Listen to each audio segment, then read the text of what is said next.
You're listening to the Night Demon Network. Go to nightdemon.net/subscriber to unlock more exclusive content.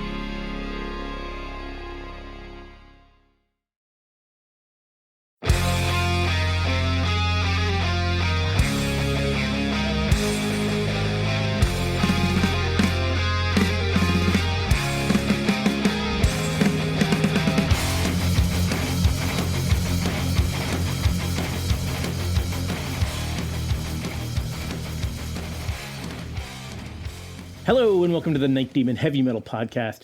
I'm your host Nesbit. Run for Your Life. We talked about the album that was shelved for 10 years, only to be reborn as Curse of the Damned.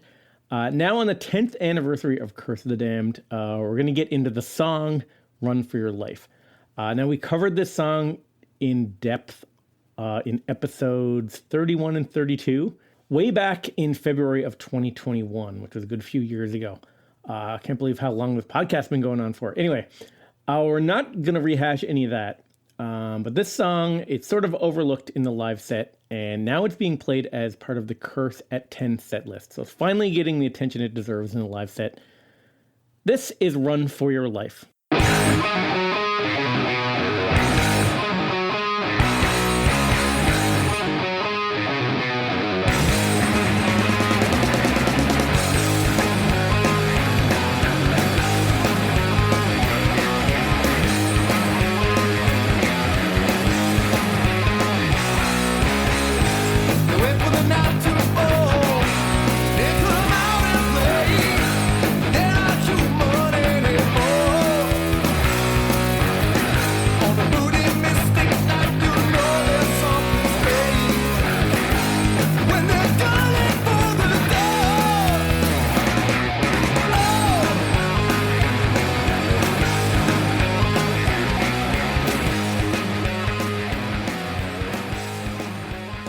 Run for Your Life. This is one of actually my favorite songs on the album. I don't know why we don't play this more. I really don't. And I think we really need to. I think I've been saying that about every song on this record, though. This is a really cool song. I would highly recommend going back and listening to the 2 Run for Your Life episodes that we've done previously on the podcast, where we went very in depth on this. I like the song. I like playing this riff, man. It's cool. It's really good.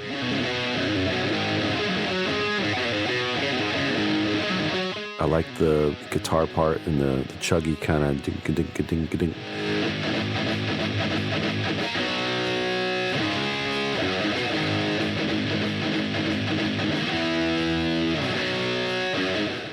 Feel that kind of swingy thing in the verse.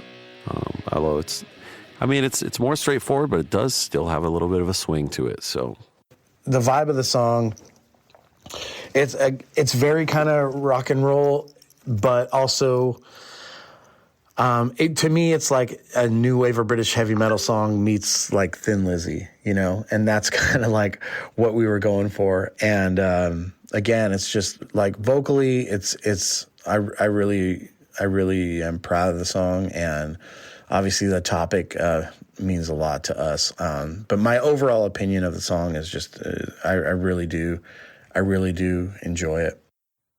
So yeah, it's got a different vibe, I think, than any of the other ones. Lyrically about kind of a story, I think a real life story where the guys were at a show somewhere down in LA and they literally got shot at.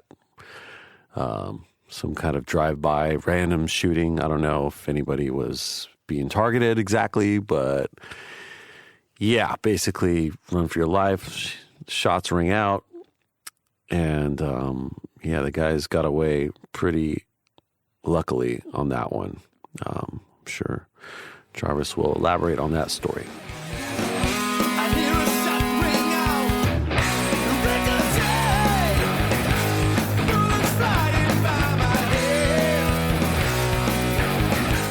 The long short of it is we were playing a show in Highland Park early in our career, and we were physically shot at by a gang member, kind of gang initiation, open or active shooter kind of situation. Very scary. But but it did turn into a good song.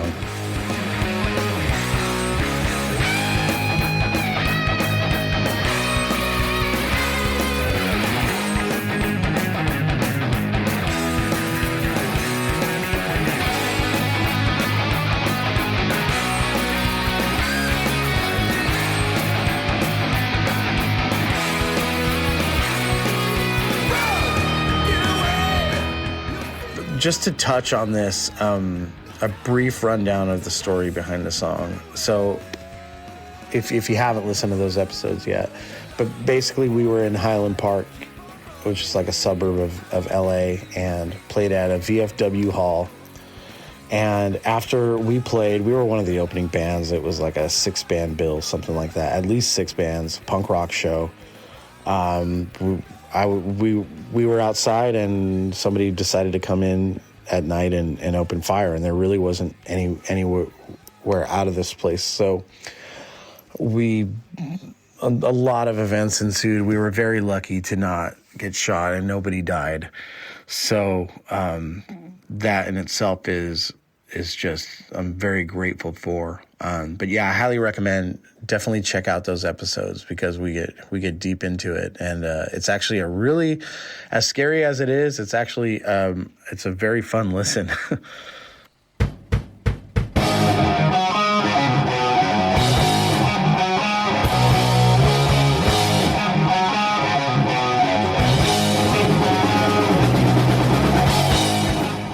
So on this demo here, myself, Brent, and John Criar, I laid the vocals on over it. There are some alternate lyrics here, and there's no guitar and bass solos yet. So we're just kind of playing the rhythm there because we don't know what the hell we're going to do.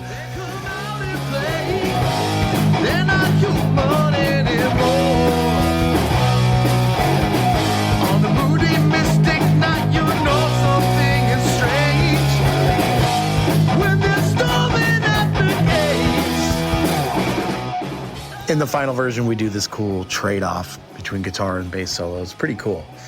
But yeah, so that's basically the demo. The song is fully fleshed out for the most part. That structure, and I don't know, this song, it just works. And of course, John's like loose punk style of drumming is really cool in this song. Cool. So yeah, the first demo. Again, like some of the other tracks, everything's pretty much there. Just missing a solo. Not much of a change. A couple little lyrical things, very minimal. But the song's pretty much the way it ended up on the record. Both records, actually.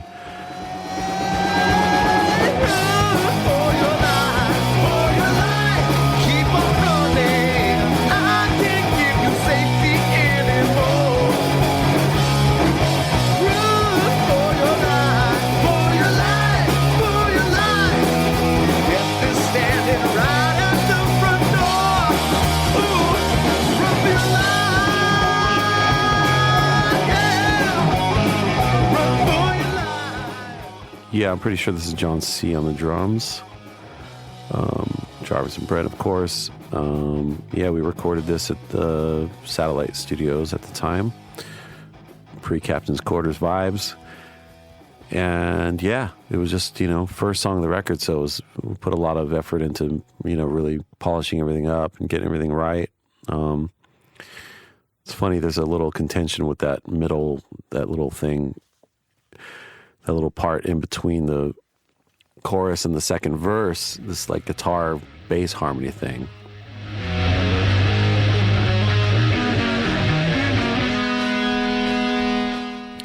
Every time we try to bust this song out, we always have to revisit that part, because I have memories of how we recorded it in my studio, and there was a couple more harmonies involved. Maybe it was a 3-part thing. And then from what it ended up being on the record, I kind of liked the way it was before. Jarvis wants to do it more like the final record, what are those things? So it's like a kind of a... And just hearing this again, I was like, oh shit, there's a note that's different there than I play it now. So, I don't know. That song will just always be an interesting one, and a very rare one in the live set for whatever reason. But, yeah, it's fun, man. It's cool. It's got a cool fucking little bass solo thing in the middle, you know? I remember when we recorded that here, we really tried to emphasize that and really kick it up and make it a thing that pops out in your face. It's like a trade-off. You know, guitar starts a solo, does a quick little 4-bar thing, and then bass does one, and then the guitar finishes it off by doing a full, like, 8-bar solo.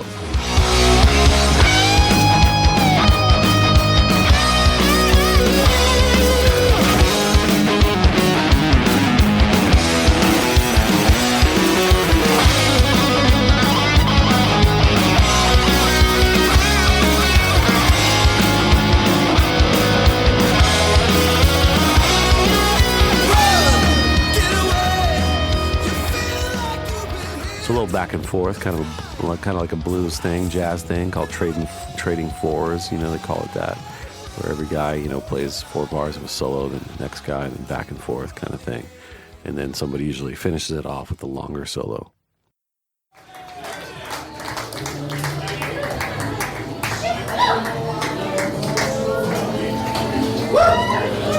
That's right, you motherfuckers having a good time! Thank you guys so much for coming and sharing this night with us. Our buddies are up after us. Iron Maiden fucking tribute, man. Me and Brent went to see Maiden last night. It was pretty fucking good, man. We want some more, so here's the encore. So for all you fucking Maiden heads after us, we're gonna fucking rage, yeah? Alright.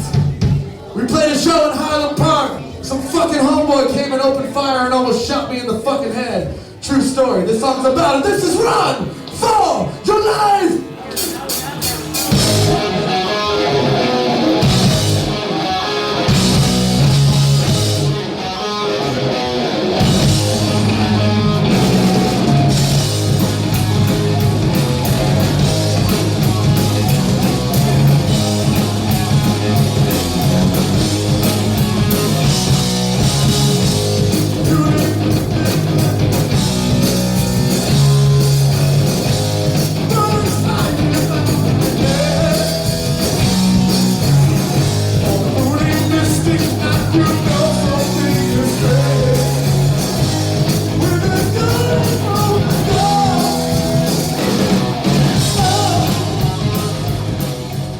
So this early live bootleg that's featured on the B-side of the demo cassette in the box set, this was recorded at Bombay in Ventura, September 13th, 2013. So this was, I believe, John Crear's last gig with us. It was a final gig.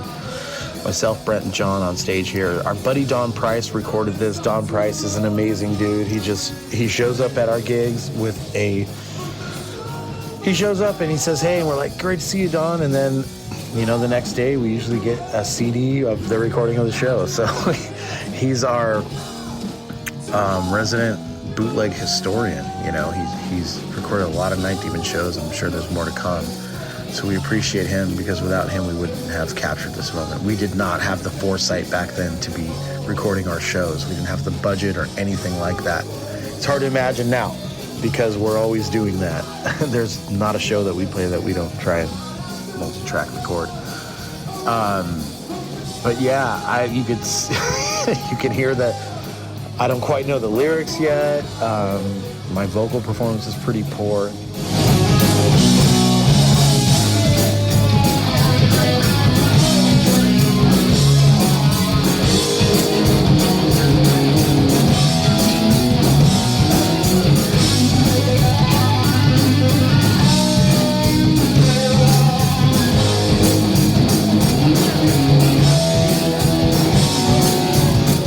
So yeah, this is an interesting version here. Yeah, a little lyrical jumble there in the beginning. I don't know what happened there. But yeah, I guess the main thing I'm noticing on this one is that the solo is definitely fleshed out, and it's, you know, the guitar doesn't finish it out with the longer solo at the end. It's definitely a back and forth bass guitar kind of thing. So yeah, that's cool. I don't know where this is from, but sounds like people are into it. Sounds like a good show. Maybe it's Bombay's or something, who knows. The intro is pretty funny, though, talking about that somebody shot at me. I don't know. I think I was a lot more uncomfortable on stage back then, and I don't know what I was trying to get across there, but probably insecurity and nerves there, definitely. Yeah, again, the reason why it's almost never played live. Why? I don't know. I think that needs to change. I do. Listening to this recording from Cleveland, from the Maple Grove, September 30th, 2022. That was the last time we played it.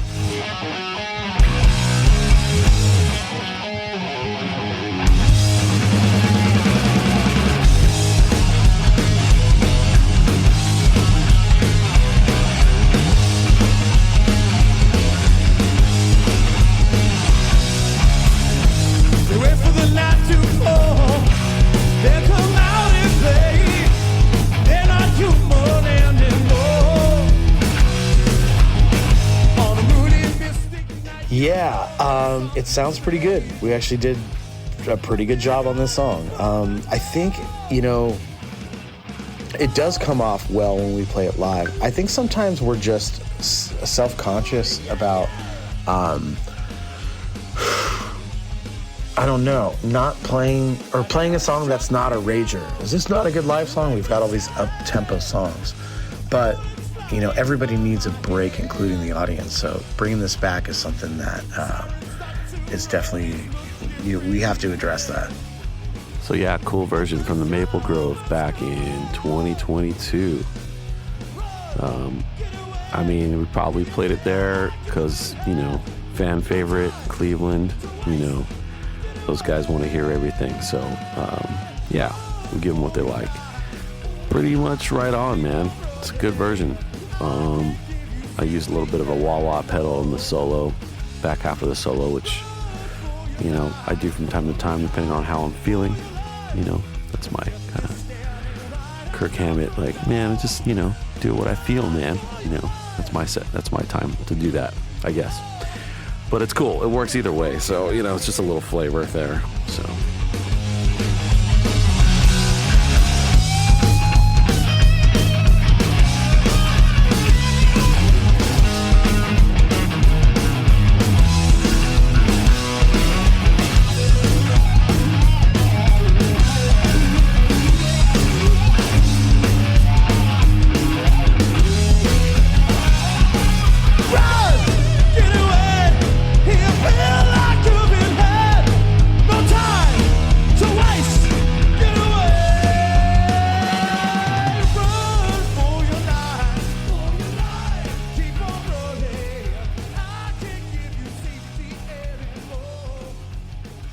This song going from being the opening track to being track 9, I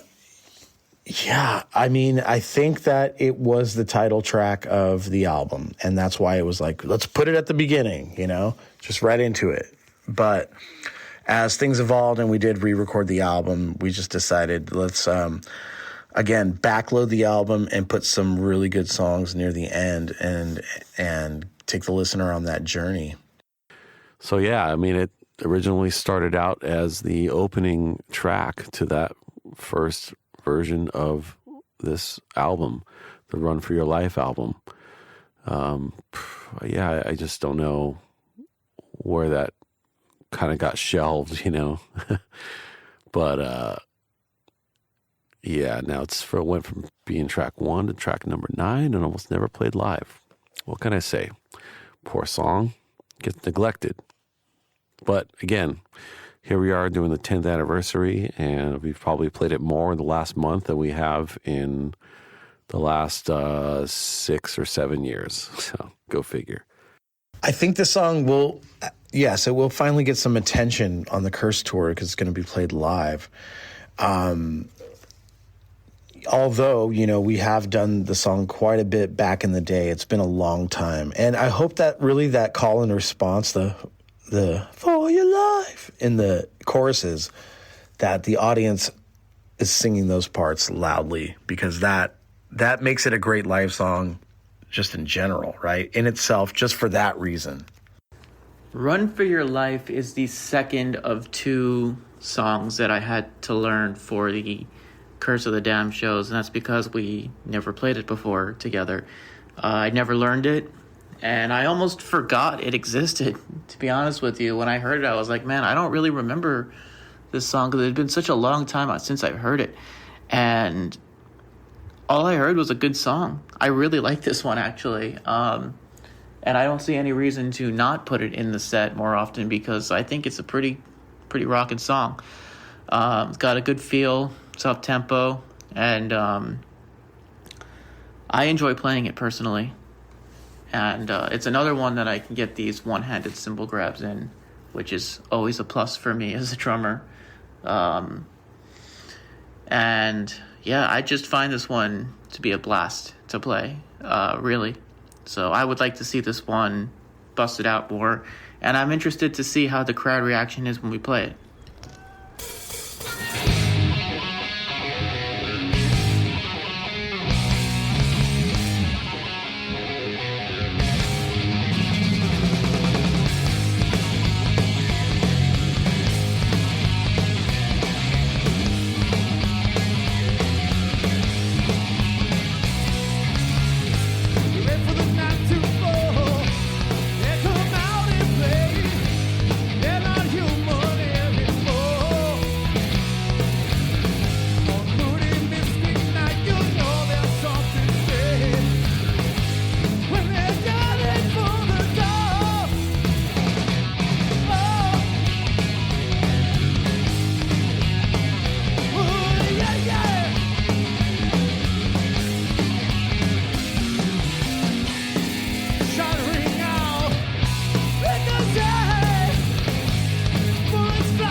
All in all, Run for Your Life. I mean, great fucking song. And it's hard to say that about something that you had a hand in writing, you know, right? Like, it's great. But, I mean, really just kind of going back over the song and listening to those previous episodes where we got in really deep about this stuff. Like, it is a very meaningful song, and we have to dust this one off because I think it's very relevant to the topics of today, sadly. Yeah, it's cool to finally revisit it and give it some new life on this Curse 10th anniversary tour. I think it's gone off pretty good. People are vibing with this. So again, like I said, I mean, doing this whole album in a row, playing it from top to bottom, has given some of these songs some new life. And, you know, maybe that'll change how they're played in the future, you know? So, that's it. Run for Your Life, man. song about almost dying. Pretty crazy. Well, that's it for Run For Your Life, making a comeback in 2025 on the Curse at 10 live set list. A bunch of live versions in the subscribers area on nightdemon.net this week.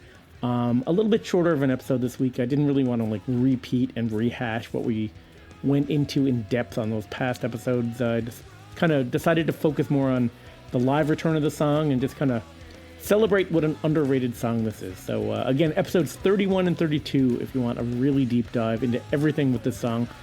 nightdemon.net to become a subscriber and get access to the giant archive of bonus material. This week, multiple live versions of the song, full-length demos, cursedam.com for all things Curse of the Damned 10th anniversary. And until next week, this is Nesbitt signing off.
Thanks for listening to the Night Demon Heavy Metal Podcast. Head over to nightdemon.net, click on the subscriber tab, and sign up to access exclusive weekly bonus content.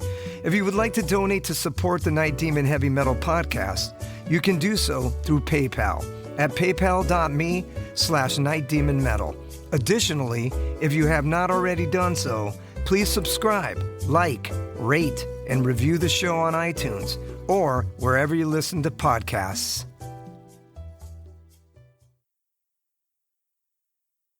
Run!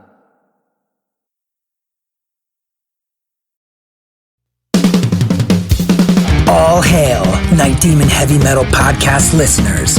This is Dusty Squires chiming in to tell you about my brand new signature sticks from the London Drumstick Company. I've dreamt of having my very own drumsticks ever since I was a wee lad, and LDC made that a possibility for me. Founded in 2016 in London, England, the birthplace of heavy metal, the London Drumstick Company has trailblazed a path through the music industry and taken the drummer world by storm. When I met them for the first time, they knew their product was going to withstand the beatings of a Night Demon show. They took the time to work with me on getting everything just right. The balance and weight of my sticks are the same no matter what, and the durability is bar none the best I've ever had. I know my sticks will last through the set night after night. I'm truly honored to work with a company that caters to their players the way LDC does. Their innovation and attention to detail is what separates them from the rest of the stick makers out there. Their custom stick sleeves are unbelievable and really make the entire presentation complete. Wait until you see the design they came up with for me. It blew my mind and was a surprise to say the least. They have all kinds of amazing swag, including hoodies, t-shirts, drummer shorts, drum keys, stick bags, towels, face masks, practice pads, and much, much more. Even if you're not a drummer, you can be a part of Demon history and order my brand new signature sticks direct from their website. How cool is that? And to top it off, the London Drumstick Company are giving an exclusive offer to the Night Demon Heavy Metal Podcast listeners. Go to londondrumsticks.co.uk and receive a 15% store-wide discount using promo code DEMONSTICKS. All capital letters, no spaces, Demon Sticks. DEMONSTICKS.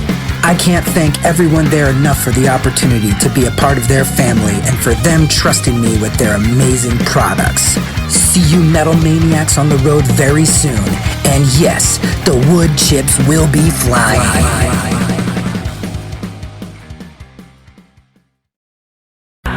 Greetings, boils and ghouls. This is your comrade, the Crypt Keeper here, reporting dead from the sanctuary of the strange. Tonight's macabre myth is a fright-filled feature, one overflowing with monsters, madness, and magic.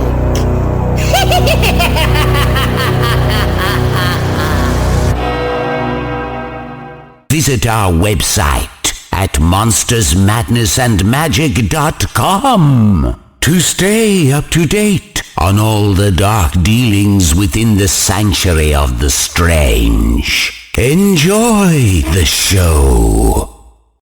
Hey Metalheads, I'm Mark and I host the Metal Forge. Let me tell you about the show. The Metal Forge features the best underground metal from all over the world. We spend every week with a different artist with interviews, in-depth conversations, and most of all, the music. We also feature audience interactivity where you can submit your questions to the upcoming guests.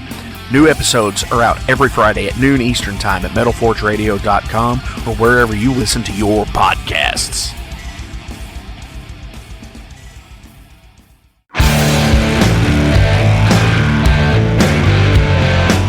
Want to know what's going on in the world of music?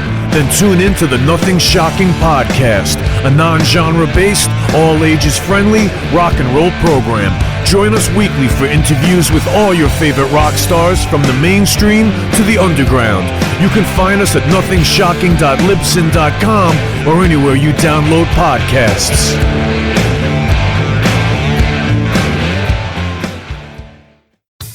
Okay, metalheads, you've been complaining that there has not been a channel that plays all of the heavy metal videos from past, present, and future for years and years at this point. Well, that time is over. Heavy Metal Television is back. HeavyMetalTelevision.net is the website. Go there. You can see videos playing 24/7, 365, all the time. All the best from the old school, the new school, and everything in between. Check it out, HeavyMetalTelevision.net. It is where the metal is.